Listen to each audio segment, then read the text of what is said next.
Vous êtes sur Tandem TV, un plaisir de recevoir bien sûr nos téléspectateurs, mais ce soir, vous aurez la chance de partager avec nous des connaissances, des puits de connaissances avec notre invité plateau, le docteur Shmuel Trigano.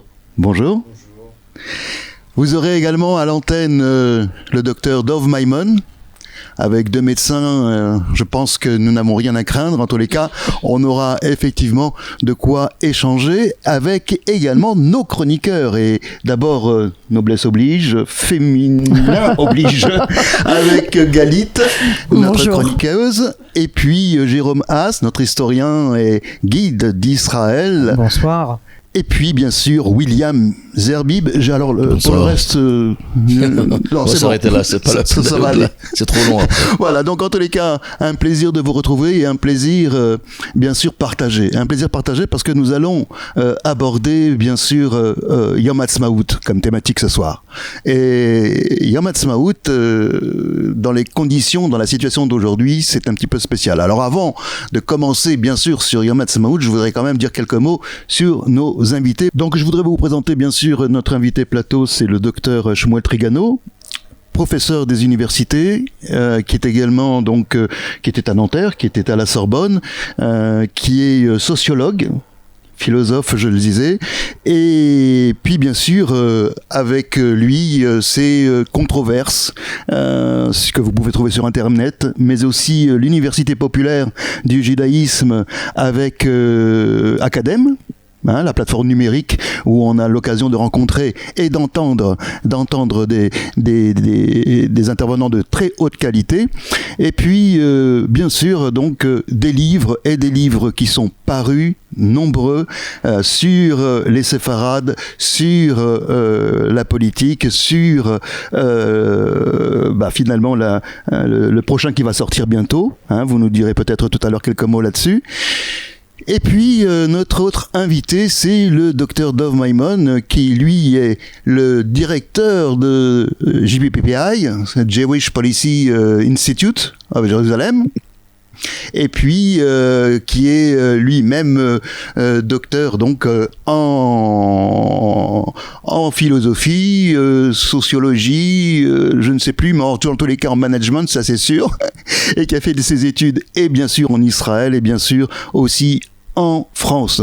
Et il est spécialiste des relations entre l'Europe et Israël, mais aussi avec M. Trigano, vous partagez aussi une expertise, c'est celle du monde musulman. Arabo-musulman pour être plus précis. Nous allons parler de Yom Ha'atzmaut. Et Yom Ha'atzmaut, cette année, devrait prendre une couleur particulière. Alors, je me suis posé la question, si en 1967... En 1973, Yom Ha'atzmaut avait pris des couleurs particulières. Alors j'ai été un petit peu fouillé.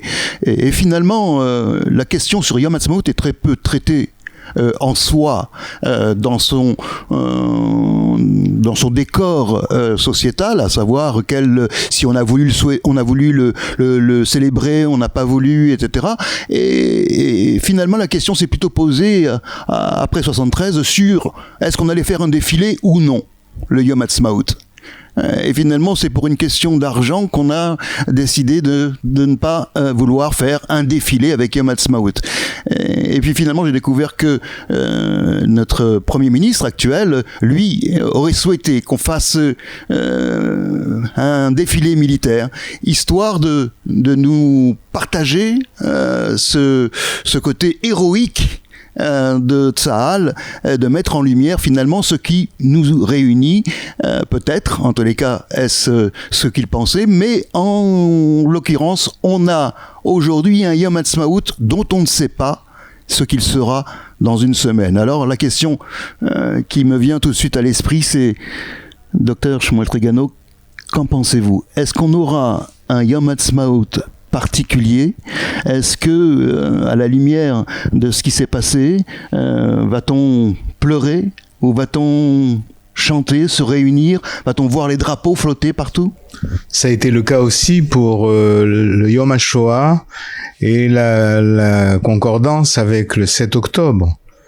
tout le monde a fait un rapprochement entre les deux dimensions, comme si nous vivions présentement quelque chose de fondamental qui était inscrit dans notre identité. Là, ce qu'on l'on voit ce soir, c'est que la guerre pourrait reprendre à Gaza. On n'imagine pas des festivités au moment où la guerre fait rage. Mais par contre, si j'ai bien compris, il est question d'installer une cérémonie de l'héroïsme. L'allumage des torches par des individus qui se sont illustrés soit à l'armée, soit dans la vie civile, au service de leurs concitoyens. Donc c'est possible que ça ce soit... Moi je pense qu'il est très important de le maintenir. Parce qu'en fait, ce qui est en jeu derrière les festivités, c'est la condition de nation du peuple juif. Et on appelait ça en France une fête nationale. Alors la fête nationale, ça fait longtemps qu'on ne fait plus de défilés militaires, à vrai dire, sauf peut-être en Iran, où on les voit sur nos écrans de télévision. Mais je crois que c'est très important parce qu'en fait, c'est cette condition nationale qui a été en jeu depuis le 7 octobre et notamment avec la guerre de Gaza. Il est coutume de dire que c'est une guerre d'Israël pour sa survie. J'ai pensé au départ que c'était abusif et excessif. Mais en définitive, je crois que c'est vrai. C'est une réédition d'une autre façon de la guerre de 48. Ce qui est en jeu sur le plan mondial, c'est ça qui est nouveau, c'est l'existence d'Israël comme nation et comme État. Et donc c'est ça qui est important d'affirmer, de célébrer, évidemment avec humilité et sans frasque excessive. Dov Maimon, finalement, si il y a cette partie héroïque, en même temps, on le voit, des manifestations aux reprises, et on se retrouve avec un petit désordre, et qui, bien sûr, médiatiquement, dans le reste du monde, est mis en exergue. Est-ce que on aura, selon vous, vous êtes sociologue, vous connaissez cette question-là, est-ce que vous pensez qu'on aura quand même ce sentiment, comme le disait, pour reprendre le terme du docteur Trigano, est-ce qu'on aura ce sentiment d'unité, ce sentiment de nation, ce Yom Ha'atzmaut? Alors écoutez, je confirme ce qu'a dit professeur Trigano, à savoir que nous sommes en train de vivre maintenant une seconde guerre d'indépendance. Ça veut dire on est en train de redéfinir qui nous sommes et on retrouve des phénomènes qui sont assez similaires à ce qu'on a pu connaître au départ de l'aventure de la nationale juive qui revient sur sa terre après 2000 ans d'errance. On vit un moment qui est presque magique. C'est-à-dire qu'évidemment, on doit le célébrer dans l'humilité, parce on a encore une centaine d'otages qui sont encore à Gaza. Et donc, il s'agit pas maintenant d'aller chanter et danser dans les rues forcément, mais chacun dans son cœur doit sentir quelle chance nous avons d'avoir un État. Surtout quand on voit tout ce qui se passe sur les campus aux États-Unis et même en France, on se dit heureusement qu'on a un lieu où on peut être enfin chez nous. Je rentrais hier de l'étranger et quand j'ai vu tout à coup ces gens en armes dans les rues de Jérusalem, je me suis dit tiens, ok, waouh, on est quand même, on peut on peut se défendre soi-même, ou pour le dire encore d'une manière un peu plus tragique, même je dirais, au moins on pourra mourir les armes à la main. On n'est plus dans une situation où on risque de mourir par terre et sans avoir une capacité de nous défendre. Donc oui, on est en train de vivre quelque chose de magique. Chacun doit le vivre dans son cœur et doit le vivre, même si on va pas le fêter avec emphase, on va le sentir chacun dans son cœur doit comprendre qu'on est dans une nouvelle donne, une chance. Nous avons une chance extraordinaire que n'a pas connue le peuple juif depuis 2000 ans. Nous sommes sur notre terre, nous avons la capacité d'être ensemble. Nous sentons que par-delà les différences et les désaccords, il existe un lien extrêmement fort qui existe entre tous les Israéliens, et c'est quelque chose qui est on n'a jamais vu. Même si les médias, faut faire attention à ce que disent les médias. Les médias mettent en exergue souvent en exergue les désaccords, beaucoup de bruit. Mais si on oublie le bruit et qu'on a une distance, on prend un peu de hauteur par rapport à l'histoire, nous sommes en train de vivre un moment absolument magique. Et chacun de nous le ressent. J'enseignais cet après-midi à Beersheba. Je peux vous dire que mes étudiants, 24 étudiants, dont certains arabes, et le sentiment était que oui, nous sommes en train de vivre un moment extraordinaire. Nous avons, on parlait évidemment d'autre chose, mais on comprend tous qu'on est en train de vivre quelque chose qui nous unit tous et que on n'a aucune envie de casser ce qui est en train de se vivre. Donc oui, il y a des choses qui sont passées, qui sont accomplies. Nous n'allons pas revenir en arrière. Il se passe quelque chose d'extrêmement grand, extrêmement fort. Le moment historique est sublime, je dirais même. Une question de Jérôme Haas. Oui, tout à fait à l'attention du docteur Shmuel Trigano. Alors, j'entends de nombreuses personnes faire cette comparaison entre la guerre d'indépendance et ce qui se passe aujourd'hui, cette guerre qui a démarré le 7 octobre. J'ai le sentiment qu'on n'est pas aujourd'hui dans une guerre existentielle.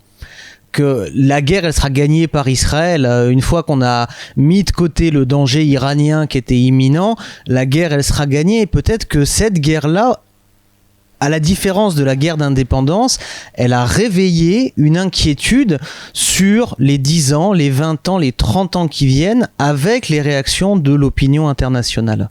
Est-ce que c'est pas un sentiment également qu'on peut partager ? Mais on a pu voir que dans l'opinion internationale, le sort d'Israël était très délicat, il n'allait pas de soi. Il n'allait plus de soi. Si vous voulez, il y a aussi un problème plus profond.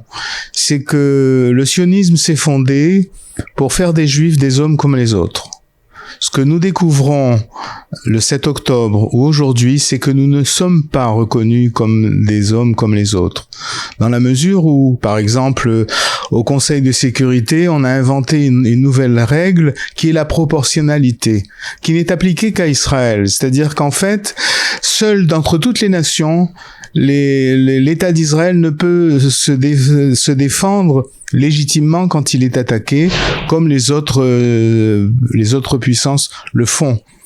Et donc c'est un statut particulier. C'est aussi une sorte de remise en question interne de l'idée du sionisme qui voulait être comme les autres. Nous ne sommes pas comme les autres, mais que fait-on à partir de ça ? Justement, c'est ça l'enjeu qui est le plus important pour la société israélienne, dans la mesure où ce comme les autres a été ébranlé, même par nos amis. C'est quand même la chose la plus terrible, c'est que nos amis ont mis en équation le sort des Juifs et la supposée question humanitaire de Gaza. On ne voit ça nulle part. Et ça désigne tout à fait ce statut particulier symbolique, ce statut symbolique des Juifs. Mais l'ébranlement est plus profond parce que en 48, on pouvait penser que nous devenons enfin comme les autres, et d'ailleurs on se sépare, on s'éloigne du judaïsme, de la tradition, etc. Nous sommes enfin sortis de cette condition. Là, c'est cette condition qui revient comme un fantôme nous hanter à ce niveau-là, et qui va, je pense, aussi produire, je l'espère, une créativité, une nouvelle créativité pour repenser l'État d'Israël, le sionisme, etc. Donc en fait, le danger est existentiel, c'est la nature même de cette existence. Les choses ne reprendront plus comme avant. Plein de choses ont besoin d'être éclaircies. Il y a eu beaucoup de morts à la guerre. C'est pathétique chaque jour à la télévision de voir énoncer les noms de jeunes de 20 ans, 18 ans qui allaient se marier, qui ne se sont pas mariés, qui avaient des enfants, etc. C'est un véritable drame qui est vécu, et je pense que il y a tous les éléments, je l'espère, pour quand il y aura une sortie de cette guerre, j'espère qu'il y en aura une, parce qu'elle a l'air de s'éterniser. À ce moment-là, il y aura un véritable sursaut du peuple juif. Enfin, je l'espère, mais c'est nécessaire. C'est nécessaire parce que la question justement de la nature intrinsèque de l'identité du projet de l'État d'Israël ont été ébranlées par ces événements, y compris chez nos amis, les pays occidentaux. Il y a dans l'histoire de l'instigation de Yom Ha'atzmaut, il y a cette idée que d'aucuns avaient proposé comme nom, non pas Ha'atzmaut, mais plutôt le jour de la résurrection, le jour de la renaissance. Finalement, la renaissance, on a l'impression que chaque année c'est un nouveau pari, un nouveau défi.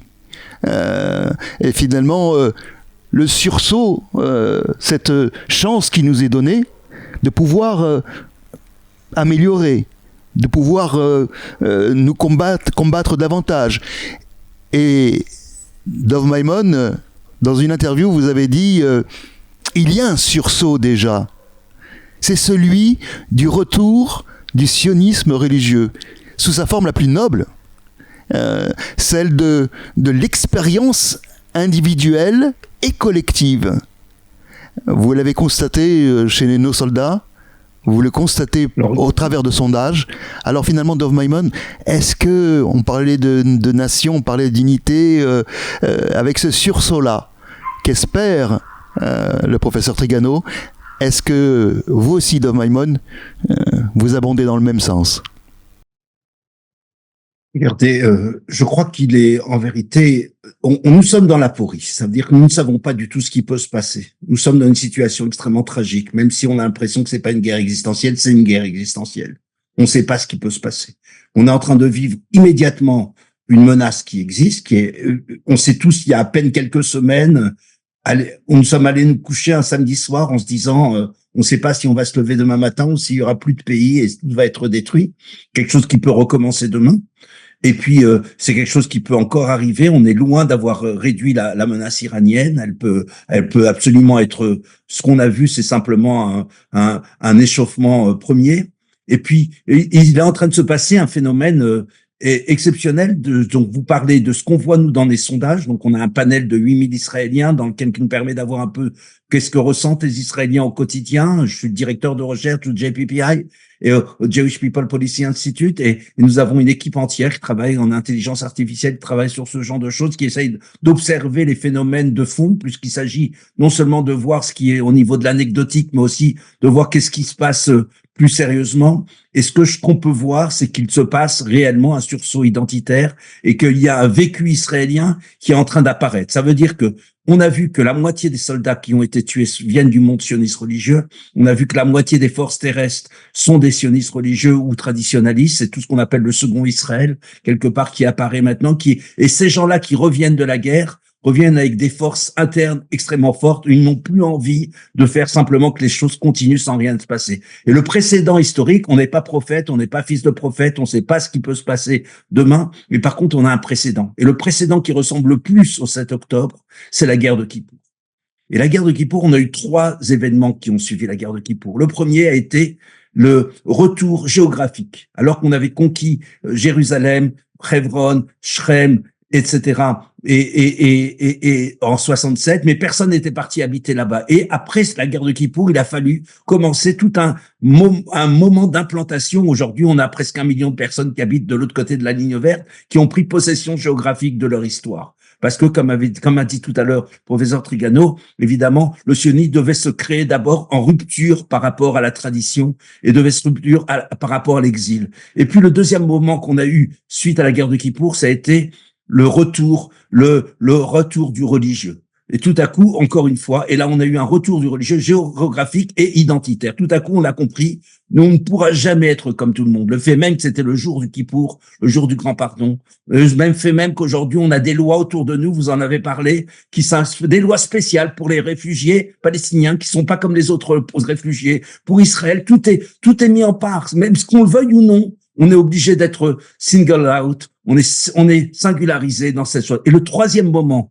qui est la conséquence des 2 moments dont j'ai parlé, à savoir le retour identitaire, le retour géographique, ça a été 4 ans plus tard, et là, reprenez bien ce point-là, qui est très important, dont nous a parlé beaucoup Gershom Scholem, c'est que des phénomènes sont, des fois, souterrains, prennent un peu de temps, et 4 ans plus tard, on a eu le renversement, où c'est Menachem Begin qui a pris le pouvoir en Israël et qui a renversé les dinosaures du monde socialiste pour créer la start-up nation qu'on a aujourd'hui, avec un monde beaucoup plus inclusif dans lequel les séfarades, les religieux, les orthodoxes, tous ces gens ont leur place. Et voilà, ça a été la révolution. Donc, on peut s'attendre à un phénomène un peu similaire. Et c'est ça qui doit nous réjouir le cœur à tout moment, en se disant, la guerre n'aura pas été vaine, nos soldats qui sont tombés, qui ont été blessés, qui ont été tués, ne sont pas morts pour rien. Il se passe un phénomène incroyable qui est, malheureusement, ça se passe de cette manière-là, mais il se passe un phénomène de renaissance dont vous avez parlé, Avi, un phénomène de renaissance où on est en train de se réinventer. On va devoir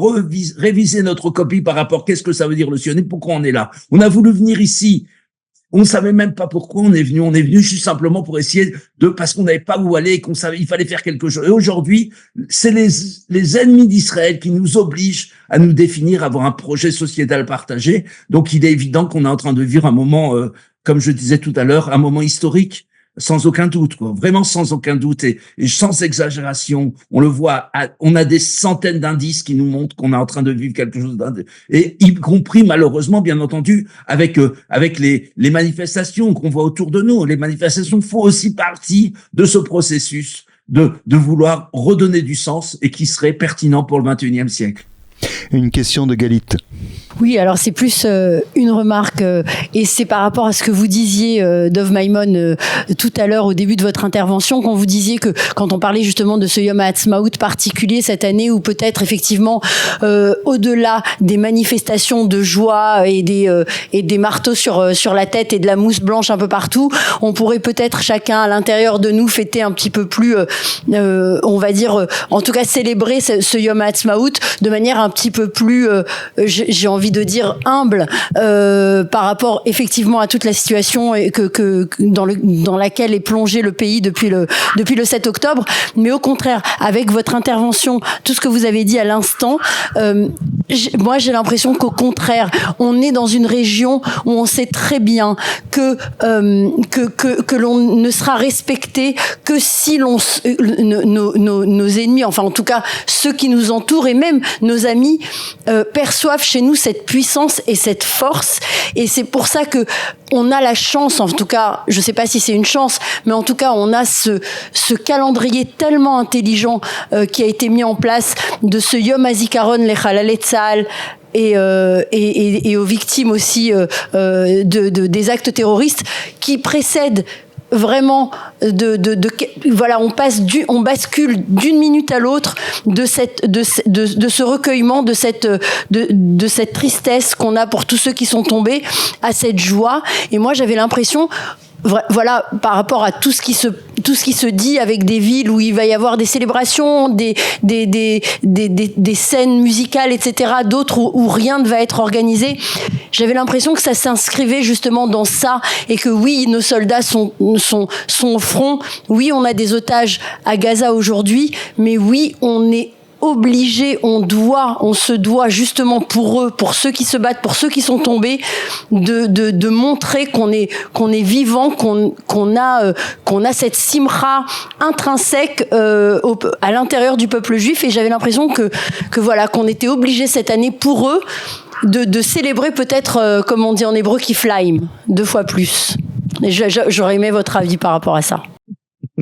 Je n'ai rien à rajouter, je crois que vous avez tout dit.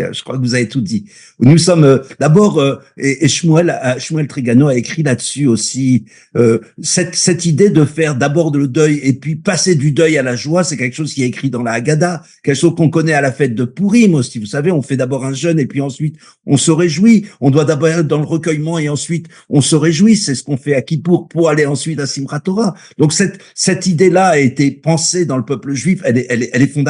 On ne peut pas arriver dans la véritable joie qui soit une joie intérieure si on n'est pas d'abord passé par le recueillement. Donc vous avez tout à fait raison de dire qu'il y a ici une logique interne extrêmement forte.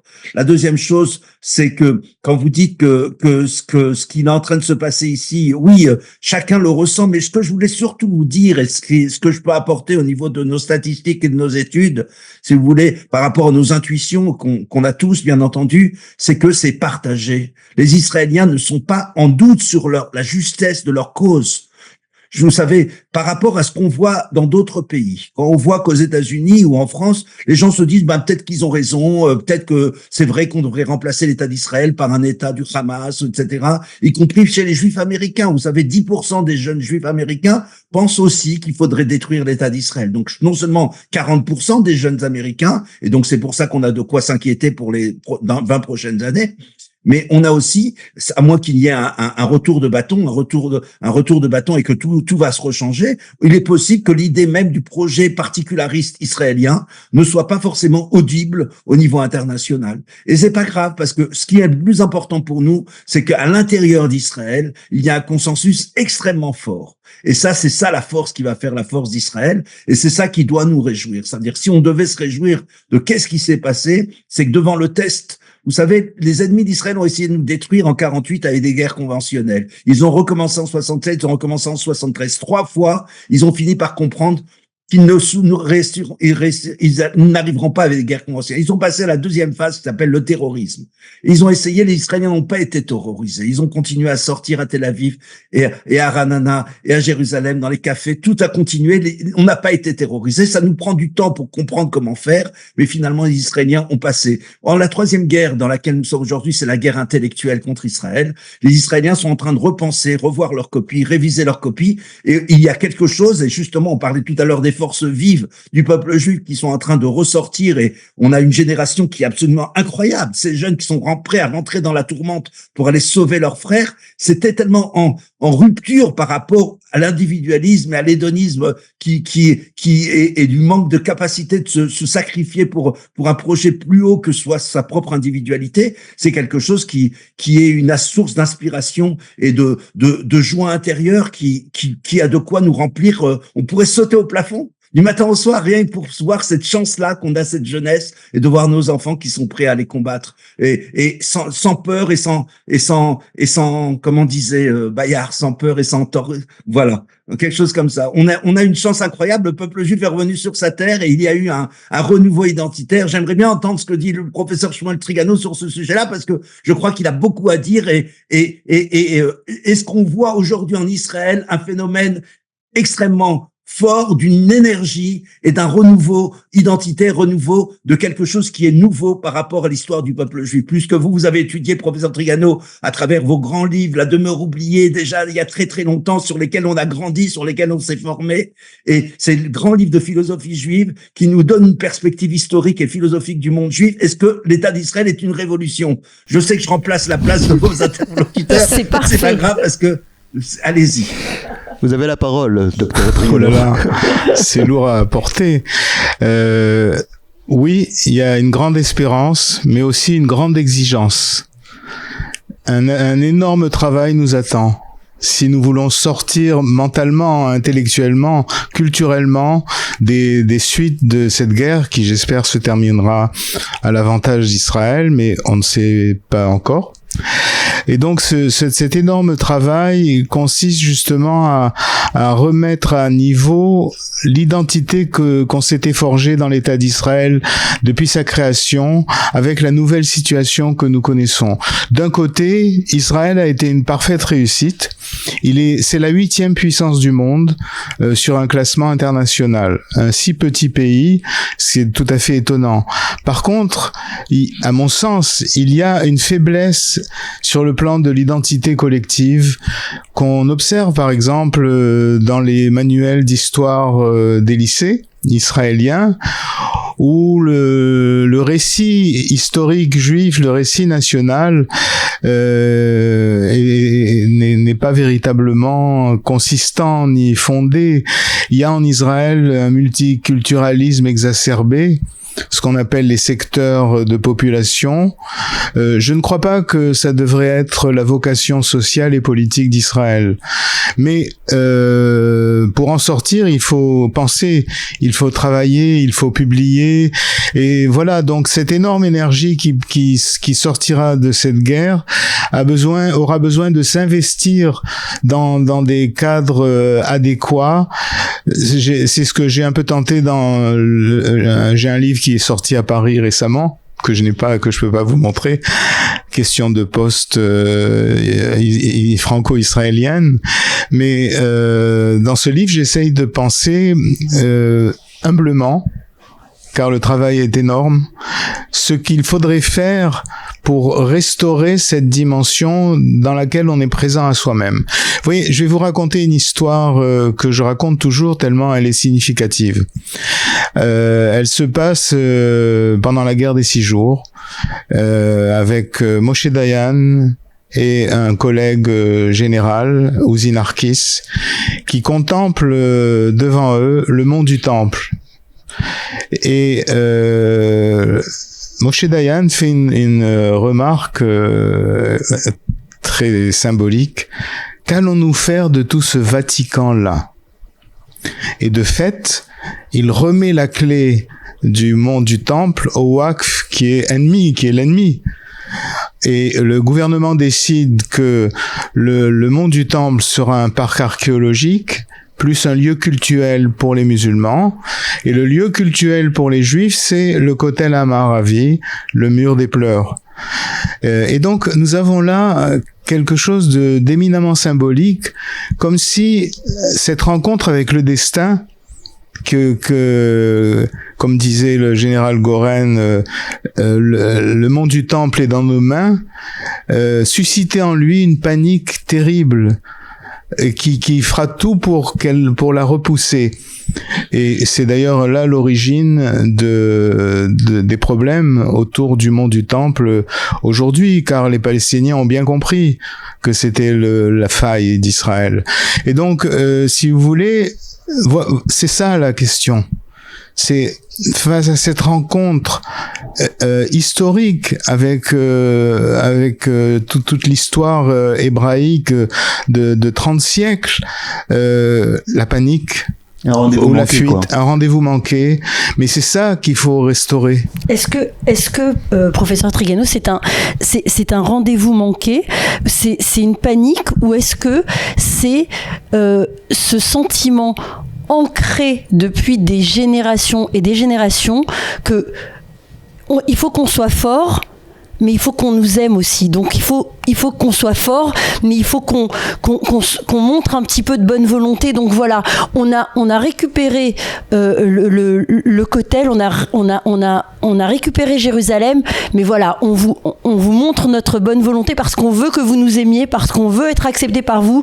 Regardez, on vous laisse le mont du Temple qui est le lieu le plus sacré du judaïsme. Preuve a été faite que c'était une erreur politique de nature Évidemment. Stratégique sur ce plan-là, parce que reconnaître la légitimité du culte musulman dans la mosquée Al-Aqsa, c'est une chose, et le destin du mont du Temple est autre chose.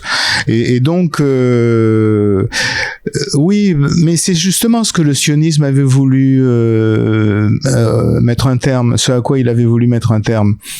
Et ce qu'on observe aussi à côté de cet effort gigantesque de ces jeunes générations qui partent au combat en frôlant la mort ou en mourant éventuellement, c'est justement ce travail qui n'a pas encore été fait et qui appellerait sans doute un deuxième âge du retour à Sion. Bon, vous savez qu'il y a un parallèle entre la colline de Sion et Jérusalem. Et donc, en quelque sorte, nous sommes sur la colline de Sion, mais il y a encore le chemin de Jérusalem qui nous attend. C'est-à-dire que rien n'est encore donné, même si nous avons tous les éléments en notre main. Il y a énormément de travail intellectuel à accomplir, un travail mental qui me semble vraiment ce qui serait le couronnement de cette cassure qu'a été cette guerre à ce niveau-là, mais qui n'est pas acquis. Mais c'est une chance peut-être, en tous les cas, qu'il puisse y avoir, en tous les cas, une alternative, un chantier devant nous, alors que parfois on a l'impression que dans le reste du monde, c'est plutôt l'impasse. Alors William, tu as l'habitude, toi, de contourner les murs et de savoir poser les bonnes questions. C'est ton tour. Tant que c'est pas le mur, non, évidemment, je vais plomber l'atmosphère comme d'habitude, parce qu'on parle de Yom Ha'atzmaut. Cette année, on parlait du passage, Dov Maimon l'a rappelé, le passage religieux du Yagon le Simcha, de la tristesse à la joie. Cette année, je vais m'arrêter à la tristesse. il n'y aura pas de joie. Et je vais vous dire pourquoi. Dimanche, j'étais au Har Herzl. Je ne suis pas allé me promener au Har Herzl, c'était à la Haskara de mon cousin, Germain, qui est enterré là-bas, qui est enterré au Har Herzl. Et cette Haskara a été, comme chaque année, organisée par son unité, les Golani, avec un Khazan et tout ce qu'il fallait. Donc on avait Minyan. Et puis je regardais sa tombe. Alain Ilan David Zerbib, mort à l'âge de 20 ans. Autour de sa tombe, des dizaines d'autres tombes avec deux chiffres, 19, 20, 21, 22. Et ça m'a bouleversé, parce que ce que je voyais, c'était en fait les tombes de jeunes soldats.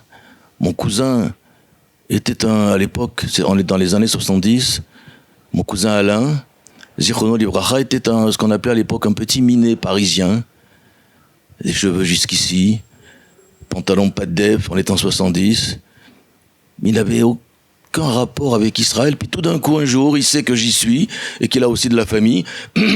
Il vient en Israël, en vacances, et puis il aime le pays, et il décide de faire l'armée. Il a 19 ans, il s'engage dans les Golani, c'est un soldat mitztayen. Un soldat, c'est ce qu'on dit, c'est ce qu'on peut lire sur sa bio, qui est dans les annales des Golani, un soldat extraordinaire.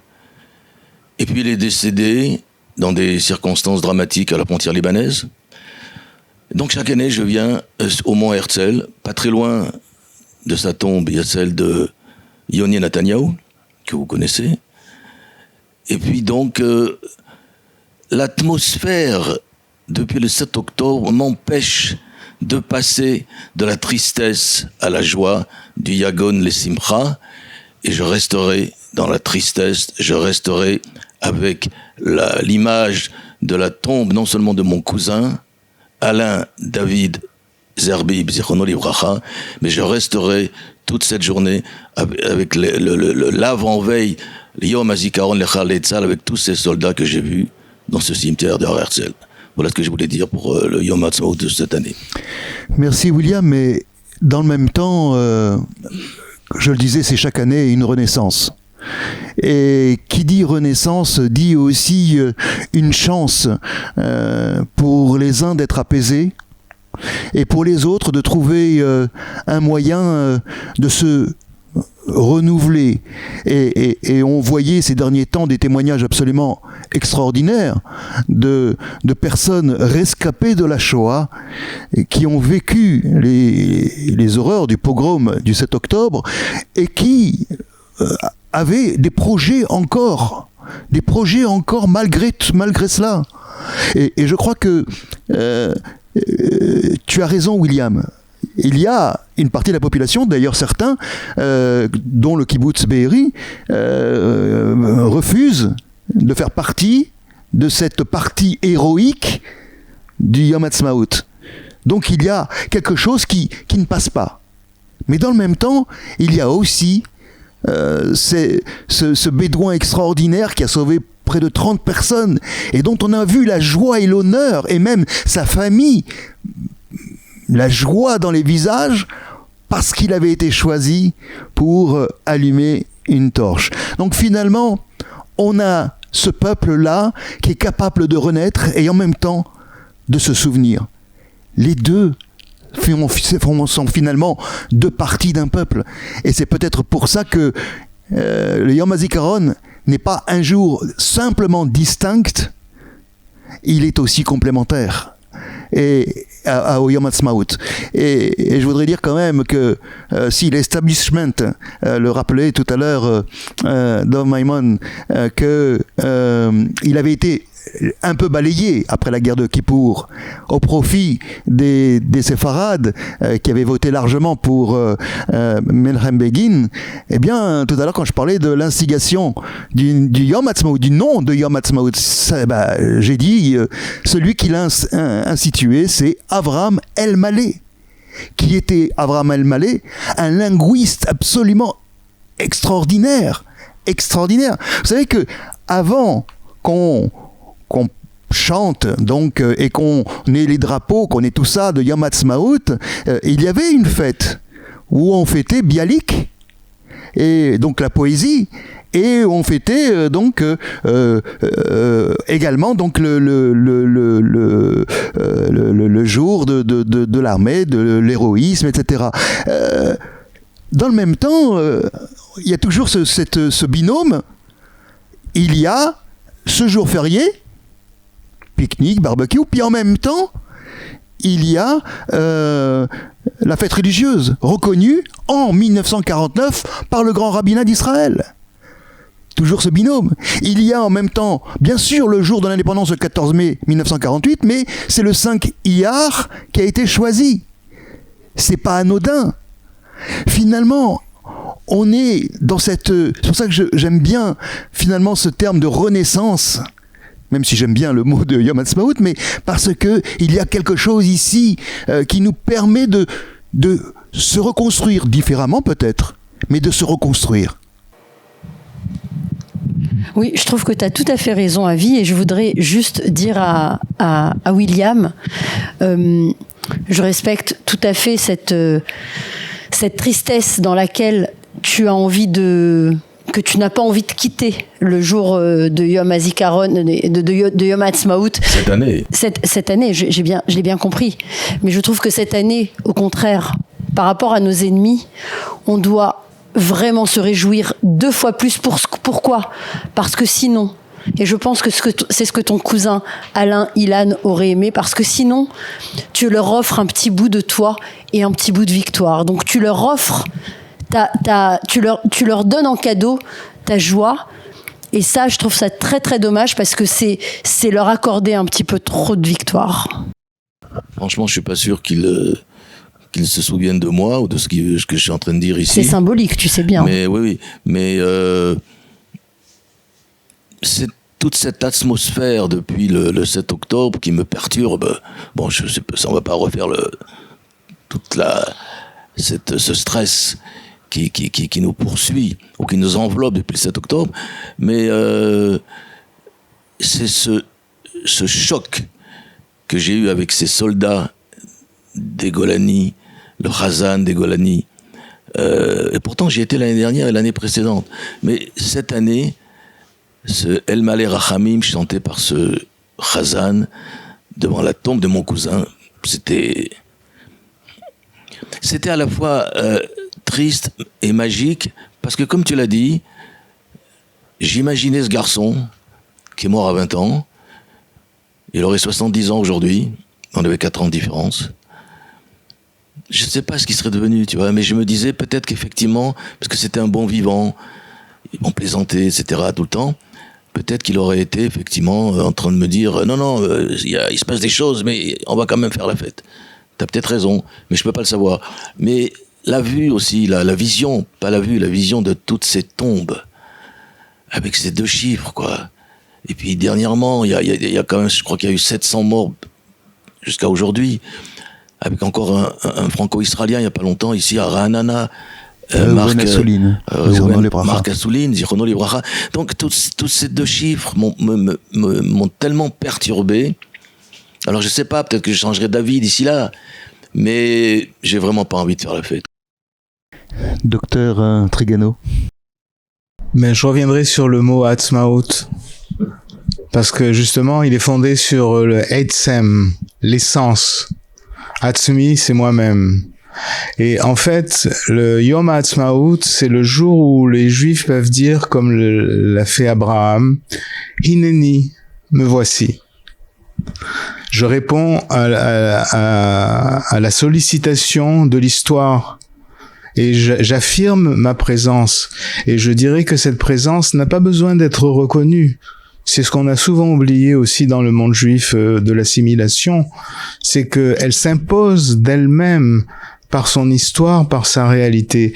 Il faudrait retrouver ce sentiment-là, cette dimension-là, qu'on a vu se fissurer aussi pendant les crises de ces 2 dernières années.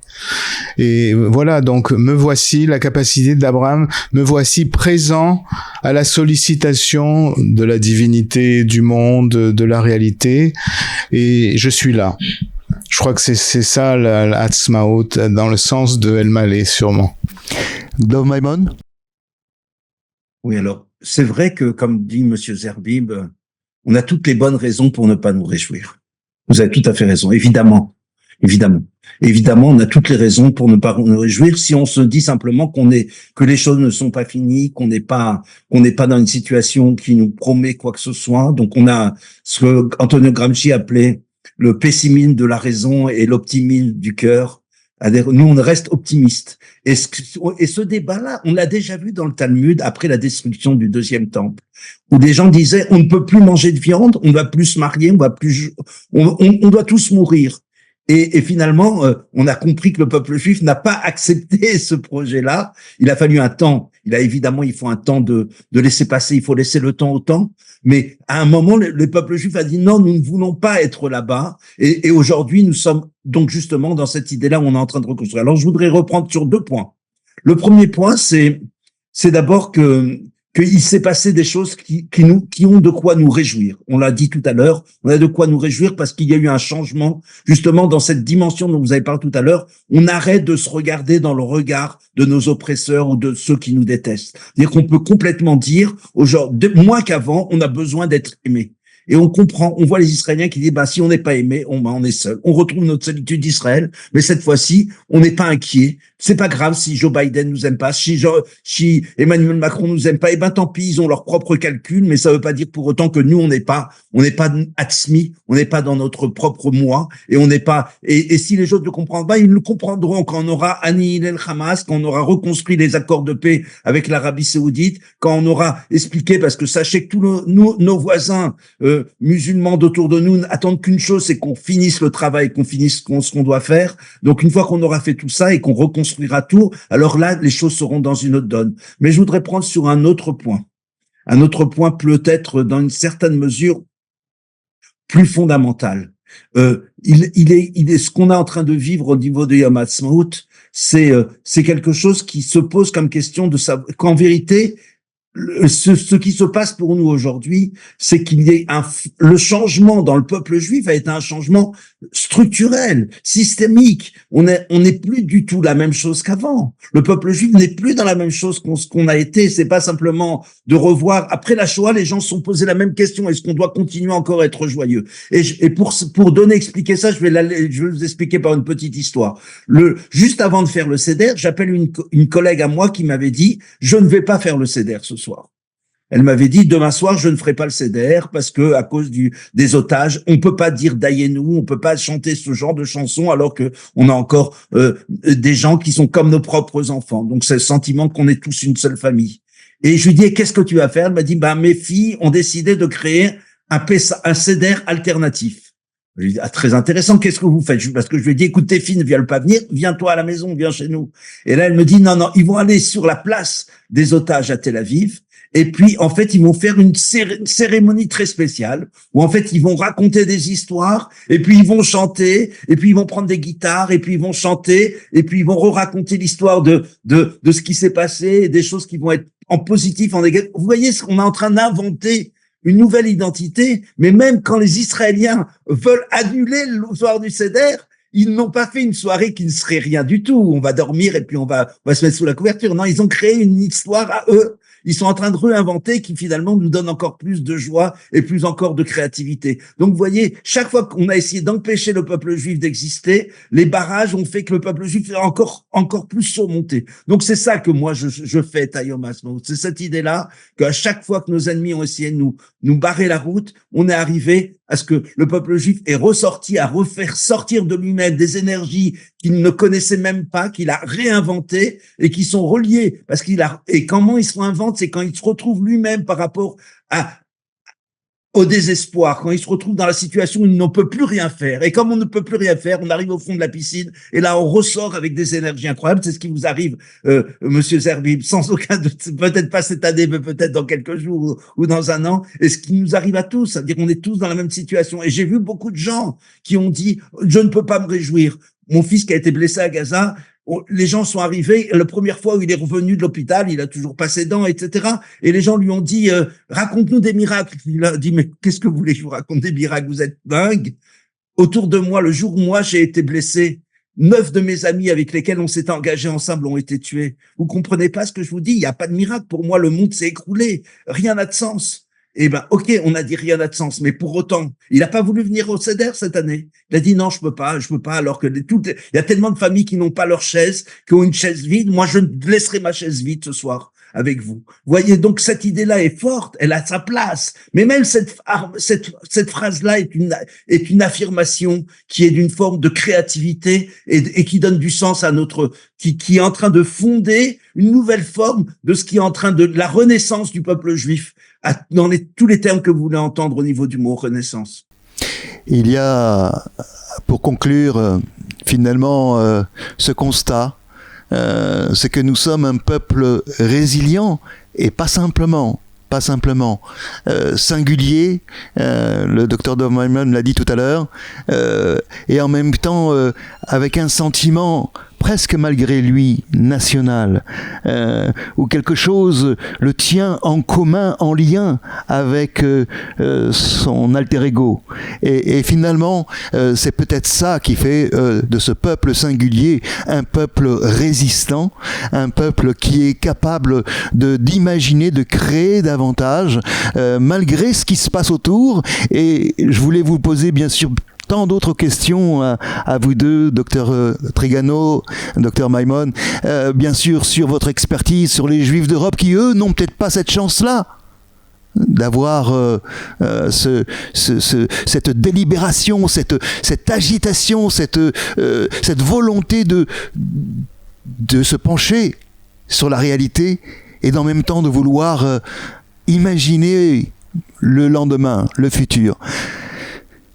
Cette émission est terminée. Je voudrais remercier le docteur Trigano ici à l'antenne, le docteur Dov Maimon du JPPI, donc le Jewish Policy Institute, et qui est à Jérusalem, et vous suivre, d'ailleurs conseiller à tout le monde de vous suivre sur vos interlocuteurs, vos interviews, etc., et puis surtout les sondages que vous faites, que vous publiez régulièrement. Et puis remercier tous les chroniqueurs, William Zerbib, Jérôme Haas à ma droite, et bien sûr Merci. Notre liste. Merci Avi. Merci beaucoup. Vous étiez sur Turnem TV. À bientôt.